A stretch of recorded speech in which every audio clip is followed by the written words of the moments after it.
Now, I know that this congregation is very much into Hebraic roots. I know that. And we're living in a time, a redemptive season time. So right now, as I saw outside coming in, your celebration of Purim, the Book of Esther holiday. You're in the Hebrew month of Adar. And in less than 2 weeks, we begin the Hebrew month of Nisan. There are several New Years in the biblical calendar. There's the New Year for humanity, and that's the Leviticus chapter 23 holiday of Rosh Hashanah.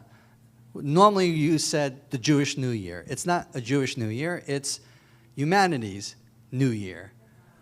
We are celebrating this idea of humanity, reflecting on the idea of God's kingship in the world and our renewal to be his subjects.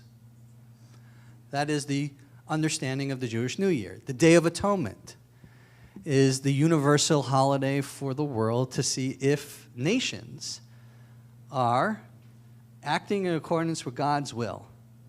Doesn't take away from the individual, but this is universal. The universal understanding that you're in covenant relationship with God, that you're taking a moment to see, are we doing his will? And if not, to repent. Feast of Tabernacles. We are reflecting on the moment of God's divine providence in a moment in history where we should have not lived. We were in the desert. You don't live in the desert. And God provided. So you think about divine providence. You think of the concept of joy. In a time when you have nothing and God provides everything, we talk about the concept of the Hebrew word simcha, this moment of joy, so intense in the moment. It's a little different than the opening of the book of Psalms where it says, happy is the man, and that Hebrew word is ashrei. Ashrei is a long-term, long journey with God that even in the moment of persecution, I can still find happiness in that. But different than simcha, which is joy in the moment. That means there's this intense joy. Hamas knew exactly when to attack. And our moment of intense joy to attack and put this nightmare. I think at the beginning of the war, you had October 7th, and we were calling that Black Sabbath. Imagine you're not thinking of the rock and roll group. You're thinking of something else as that something like October 7th is happening on a Sabbath, and you call it black. All right? Shavuot, usually translated as Pentecost, but that's a different thing than Shavuot. Shavuot is a commemoration of God giving the law at Sinai. We're celebrating that moment at Sinai. That's different than Pentecost, which is a moment that happens within the early church and the commissioning and the Holy Spirit that's going out within the church to go ahead and be commissioned to go to the four corners of the world. That happens on Shavuot, but that's not Shavuot. I just want to make that clear, okay? You can argue with me, that's fine. I'm just throwing it out there. There you go. All right, so we're thinking about what does it mean to be under the direct guidance of God. So I know that you're already doing Passover. So I'm going to do something. I'm going to do an experiment with you. If I say the word Passover, what comes to mind? Huh? You're saying the Hebrew word for Passover. I'm asking, besides giving me the Hebrew term for Passover, what is it that the first thing that comes to your mind, I say Passover, you say? Whoa. Okay, so this feels like a Pentecost moment where you have rice. So let's go here. What you have? Chametz. So she's going into the intricacies of leavened bread. So an unleavened bread, right? So we can't have leavened bread in our house. So she's going way back to Exodus and talking about that command not to have leaven. Okay, then I had someone over here. I just think of the angel of death passing over. So you guys are thinking about the angel of death passing over, and that's the reason why it's called? There you go. Anyone else? I want the young adults. The lamb. Okay. Why do you think of the lamb? Okay, so you're dealing with the lamb You're dealing with the blood, and you're talking about what was uncovering. So it's like she's going, yes, my teachings are really resonating with the young. Very good. Okay, yes? The binding of Isaac. Oh, she's going to deep dive into Midrash right now. Am I correct? The deep dive into Midrash that this took place. Okay. So, unlike other congregations and other places I've tried this with, you go 3,300 years ago. I want you to understand what you are doing right now, which is fascinating.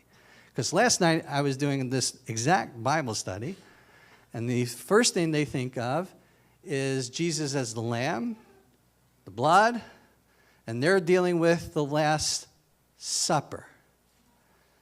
Most Christians are thinking, if you're not in Hebraic roots, just want to point this out to you, you're very unique, okay?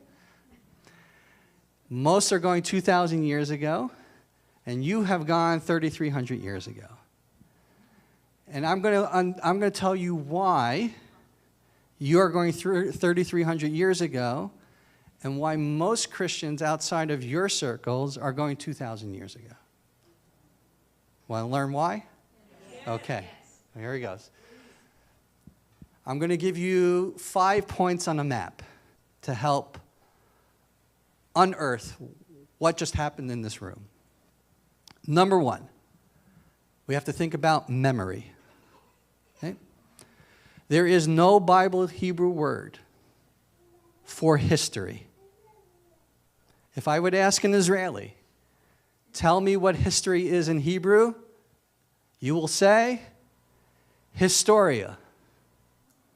It's history with an Israeli accent. Historia.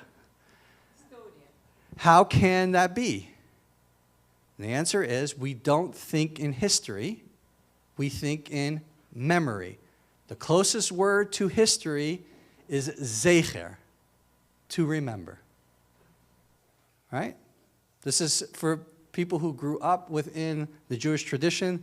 This is common parlance. Zecher. In fact, the Holocaust Museum in Israel will have right in front of it, zecher, to remember. Okay? So, first you have to deal with the concept of memory.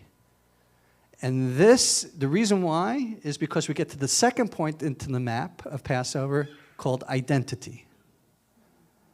If you think the Bible in terms of history, it will never become part of your identity. Okay? History is what happens to others. Memory is what happens to me. I've never seen anyone show me their Instagram photos and say, this is my history and my timeline. I was born here. And then later on in history, I did this. No, I'm sharing my memories. So, here's a way to look at the Bible. The Bible is not a history book. The Bible is not a science book. The Bible records historical events with an angle. You don't have the full historical narrative. You have a snippet of the narrative because it's a book about relationship. It is God who wants humanity, God who is free, who creates humanity in freedom, who gives humanity free will to freely choose Him. In order for that to happen, He provided a memory book called the Torah, called the Bible. So what you have is photographic text for you to excavate the memory. The number one issue, and one of the reasons why I got involved in Christian Bible education, is because Barna Research Statistics says Christian kids who grew up in a Christian home that leave the home and go to college leave their faith. Most of them do that. How do you explain that? And the answer from my point of view is two major things. Discipleship is not 6 weeks in the church and you come away with a certificate. I'm a disciple. Anyone who understands anything about the Hebraic background knows that discipleship is a long-term journey. Secondly, if you're dismissing kids and they're only getting highlights or maybe some highlights from the youth pastor, how do you expect them to make the Bible part of their identity? Okay? So far, so good? Now, the reason why you went 3,300 years ago, beyond my expectation, because I thought you were going to go 2,000 years ago, is because most Christians don't see the Hebrew Bible as part of their memory. Okay, good? So far, so good? All right. Because of that, the only way they can deal with anything in the past is that that is a Jewish story. That is their story. My story as a Christian begins 2,000 years ago. However,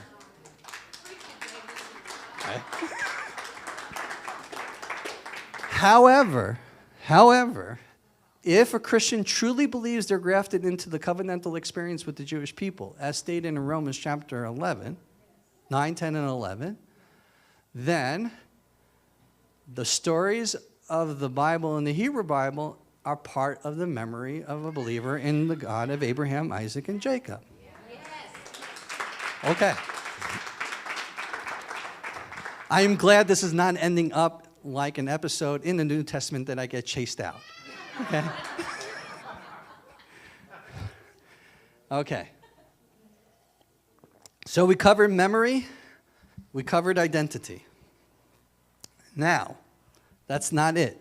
That's the first part. Those are the first steps on the map. The second thing is you have to understand time. This is the third part of the map. Time as biblical in nature. So if we go to now, anybody who's read my book, Your Sabbath Invitation, yes, I'm plugging it. You can get it right now at yoursabbathinvitation.com. Okay, so with that, if you read it, I would say to you that the first chapter in Genesis is a unique chapter. It's a chapter about God only, who's articulating creation into existence. And on the first day, we know that he articulated light into the world. But without the sun, what is this light? And God uses familiar terms in unfamiliar ways. And in Hebrew, the word light in Hebrew is or. So what is this or? And I would like to go ahead and give you the following nugget. God created what is called or is linear time. Past, present, and future. All right?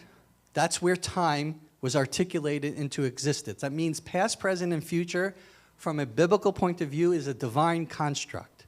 For those who don't believe in God, for many, time, there's no difference between this second or the second that just passed or the second that will happen right now. Time is relative. I want to make this very clear, okay? Because I'm speaking to people who believe in God, but you are surrounded by people who don't. And how they look at time is different than how you look at time. You're looking at time as divine. It's a construct.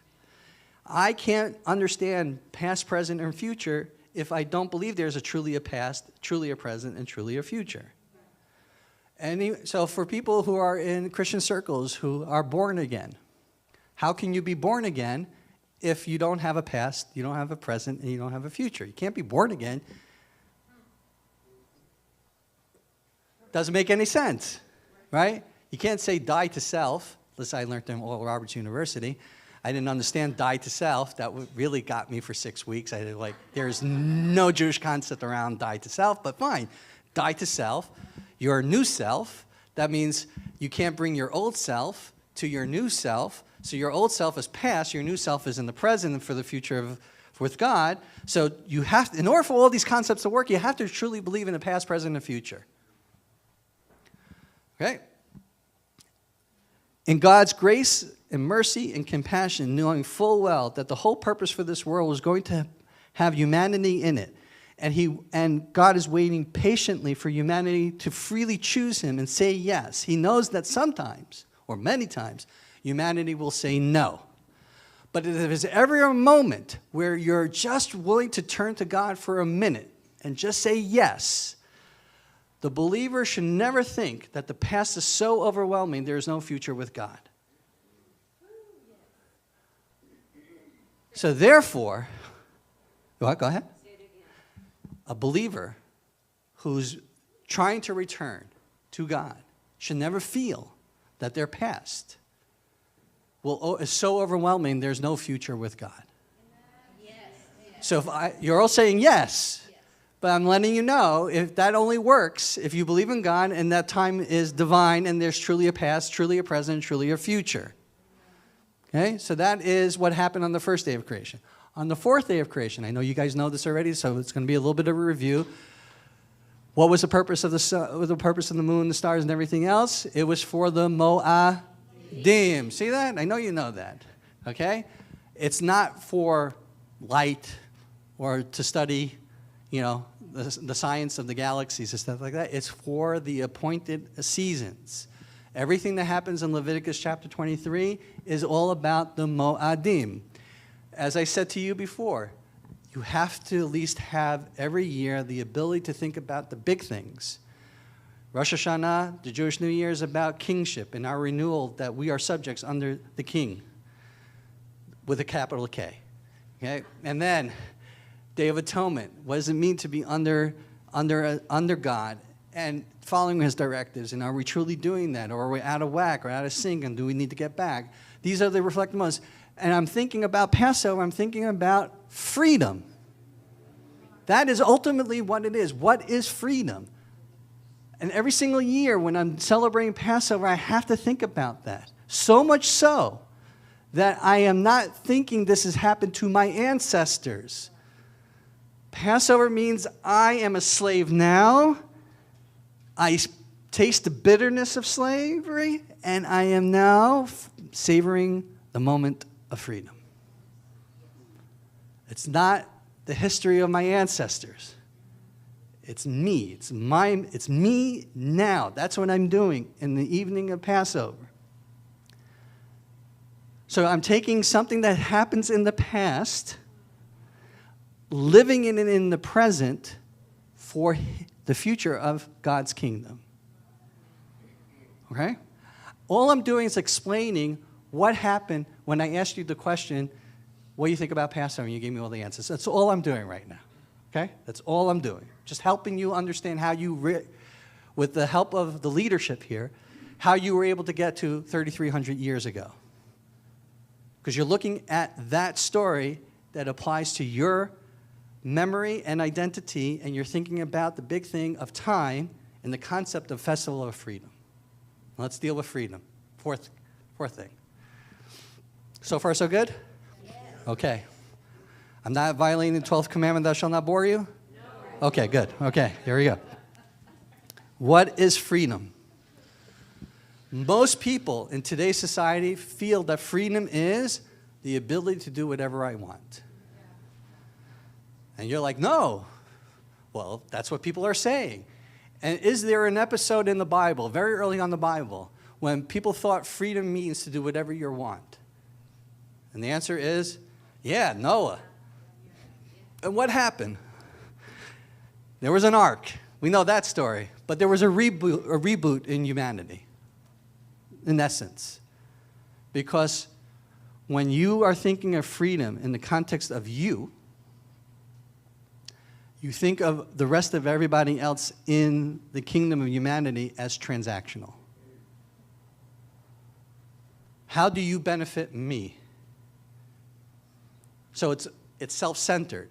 And if everyone knows that self-centeredness is idolatrous. What's amazing about the freedom under God is the freedom from that slavery of temptation, whatever it is in your life. It's a freedom to God, to be under his divine care. But in order for that to happen, all that ego needs to be let out of your body so you can listen to that voice of God within so he can direct your paths. In a relationship with God, there's no ego. It's hard to do it. It takes a lot of training. That's why, thank God, every single day you got to figure out, just like I don't like to exercise, as you can tell. But if I was doing an exercise regimen, right, I would get up every morning and really not like it, unlike my son. But me, I don't like it. But in order for you to be fit and healthy and all that, you have to do the exercise regimen. Every single day, we got to figure out, like, where's the ego coming in my relationship with God? But also, freedom is work. Because if you just left freedom alone, we have another episode in the Bible that people who are not with God take advantage as looking at human being as transactional, and if they're power hungry, can turn that freedom into tyranny. That is Pharaoh in Egypt. Okay? So far, so good. Any questions before I'm hitting another aspect of it? So we got to think of freedom in the sense of several aspects of it. And when teaching children about critical thinking skills in the study of Scripture, you always have to look at the question you should have asked. And from a Christian point of view, I would say, listen, there are 300 questions in the Gospels, but Jesus only answers 3 of them.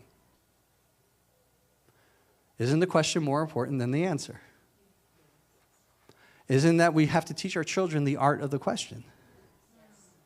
Ask a good question, not a question. Not a question to go ahead and see if you know the text, but to see if you could go beyond the text. Right? So with that, I deal with the concept of freedom, and I know that the first 11 chapters I really don't need. I don't even know why I have it. I could summarize the 11 chapters in the Bible the following. God created the heavens and the earth. There was a moment in history that happened, and there was a reboot, but I get to Abraham, because that's where faith journey begins. Everything else was a failure before Abraham. So why talk about it? Just throw it all out. That's the David Nekrutman rendition. A little bit better than Messenger. Sorry. All right, here we go. That was a little joke, but I guess not. All right. All right. And the reason is because there's no other book that really delves into freedom like the Bible. We have 4 types of freedom before Abraham comes onto the scene. We have personal freedom, the failure of the Garden of Eden. We have a moral failure of freedom. Am I my brother's keeper? Cain says no. I have a collective failure of freedom where you have Noah not interceding for his generation. And then you have the last category is being under God's guidance and directives type of freedom. And that's the Tower of Babel. Those 4 failures of freedom set up the story for Abraham and the covenant and everything else afterwards. Abraham comes along and he's willing to leave everything behind because God said so. Personal choice of freedom. Is he a brother's keeper? He's no problem getting to biblical World War I with the 4 kings and the 5 kings to save Lot. Is there a collective responsibility of freedom? Does Abraham intercede? He does. Sodom and Gomorrah. He tries to negotiate. And last but not least, can he be under the directive of God and truly understand that freedom? And that's the binding of Isaac. When we're dealing with Passover, we're dealing with this personal freedom, this moral freedom, this collective freedom, and then the directive under God type of freedom. What are we doing with all these 4 levels of freedom, and how are we bringing God more into the world? That's Passover. That's the time to speak about it at the table. And last but not least, the 5th point of the map is you need a story. The Bible is not about a book of laws. If it was, it would be much shorter than we see it today. It's a bunch of stories, because stories be part of your memory, part of your identity, to reflect on the big issues of the moment. And when it comes to Passover, no other type of story has sustained a nation for 3,300 years than Passover. No other type of experience is so embedded in the directives of God. Know that you were slaves in Egypt. Know that you were redeemed from Egypt. How many times it gets repeated all over with different directives, bringing you back to that moment? So you need a story. And obviously, that story takes place on the evening of Passover. But what's quite fascinating about the Passover celebration within the mainstream of Judaism is they use something called a Haggadah. I'm sure you use a Haggadah of some sort at your Passover celebration. But if you would take the Maxwell House version, the Maxwell House version Haggadah, you would open it, and if you don't know anything about Judaism, it is a strange, strange script to have. You talk about inviting somebody to the table that you're already at the table, so you sort of miss the opportunity of mailing that invitation. Then we go ahead and we deal with 4 questions. I don't know why we're questioning anything. Nothing's happened yet. And then we talk about that we were slaves, and then we talk about the story between the rabbis one night celebrating Passover, and then all of a sudden people coming in and saying, hey, it's a time of saying the Shema. All right?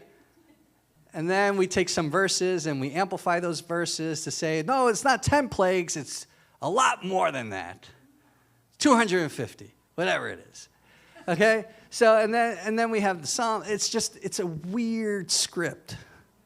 It's literally, it's a script that was in its final format presented after the Second Temple was destroyed.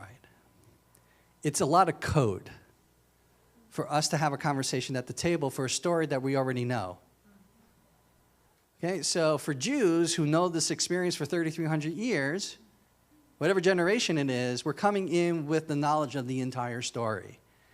And the purpose of the Haggadah is to then go beyond the story to see how we're relating to it in a theatrical mode.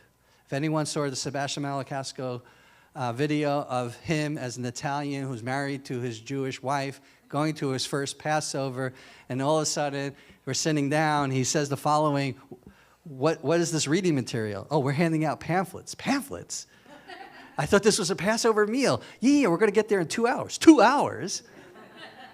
What do you mean? I'm Italian. I'm going like this. I need something like this. I need oil. I need oil, and I need bread. And that's how he ends off his joke. He's like, so it's just like if you have no clue coming into a Passover thing and you're looking at the script, there's no way to relate to that. So I'm letting you know that hopefully in a week or two I'll be finished with a Haggadah for Christians to then celebrate Passover with the Jewish people in the memory of 3,300 years ago. So it'll be free. It'll be free. You can use it. I'm just letting you know. But the point of this is you need a story, because the story remains until this day. And the proof of it is you're living in a generation that we're still celebrating Passover. But what's quite unique is that non-Jews who have a heart for the Jewish people, who have a heart for their Hebraic roots in the Christian faith, want to celebrate. That was not part of the script. It's not part of the script. In fact, many Jews are like complaining that Christians are co-opting the Passover experience. Even in my circles, this video is going to go out live stream. I don't know what's going to happen to me tomorrow morning. But I want to advocate at the end of the day that Christians should celebrate Passover. And I'm going to give you a clue as to why. Exodus chapter 12, verse 38. A mixed multitude went out with the biological descendants of Jacob. The whole purpose of what happened in Egypt, with the plagues and everything of the wonders and everything that happened there, was not for the Jews. It was for the Egyptians to see the hand of God and to believe in him. And there was a pocket full of non-Jews, slaves and aristocracy, that said, this God is pretty awesome. Maybe my God that I was believing in, not too awesome. And I'm going to anchor my destiny with the Jewish people. When you have these major events in the Bible, somehow, and you're going to call this from a Christian point of view, the grafting in experience. In the moment of redemption, the biological descendants of Jacob, which was promised the covenant pieces in Genesis chapter 15, a group of people who are not part of that ends up to be anchoring destiny. Isaiah 56, when we talk about the house of prayer for all nations, and that these nations would have an eternal memorial called the Yad Vashem. It was those non-Jews in the time of Isaiah who were celebrating the Sabbath and anchoring their destiny with the Jewish people. And Isaiah is saying to the people, bring them in. We see this amazing thing that happens with Ruth, who sheds her Moabite ways and says to Naomi, I'll go where you'll go till the death. A Moabite was never supposed to come in, comes in. I can give you more and more examples of how you're going to see more and more people who are believing in the God of Abraham, Isaac, and Jacob and connecting to these memories leads up to Isaiah 66:23. From Sabbath to Sabbath, from new moon to new moon, from Sabbath to Sabbath, all worship me, says the Lord. From new moon to new moon. The only thing about new moons, it tells me when those Moadim happen. Without knowing when a Hebrew month begins, I don't know when to celebrate Passover. I don't know when to celebrate the Jewish New Year. I don't know when to celebrate the Day of Atonement. So go on and go on. So they're supposed to be not only a memory of the past, but in Isaiah's vision, we're supposed to create the memory of the future. And this is the reason why we're here today. This is the reason why I came here today. Because all of you are joining in something that's a mystery to me. Again, I thought of all of you as medieval Catholics at one point in time. And now I'm seeing the miracle of it all. And who am I to go ahead and start asking of you to be a prepackaged whatever for me to have a relationship with you? So no prepackage. I take you for where you are at. And then we can together make that 66:23 Isaiah verse a true reality of what it was intended to be. God bless.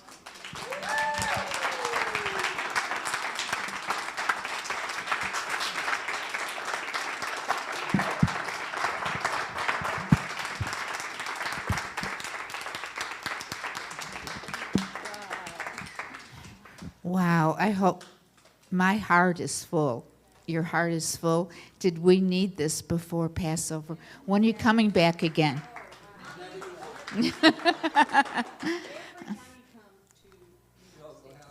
Yes, every time you are welcome. We've been talking about, so now you know you put a face to this person. We have been giving, and we need to give more. So keep that in prayer. Thank you, thank you. My heart is just full. Thank you, David. Thank you. Why don't we stand? How about we do Hinei Matov? Want to link arms like we do? We don't do Shavua Tov now, but we're already in it. How about if we sing Hinei Matov? Okay? Okay. Hinei matovu manayim, shevet ahim gam yachad. Hinei matovu namayim, shevet ahim gam yachad. Hinei matov, la la la la la la la la la la. Hinei matov. La la la la la la la la la la. Psalm 133, how good and how pleasant it is for brothers to dwell together. Thank you, brother. You are dismissed.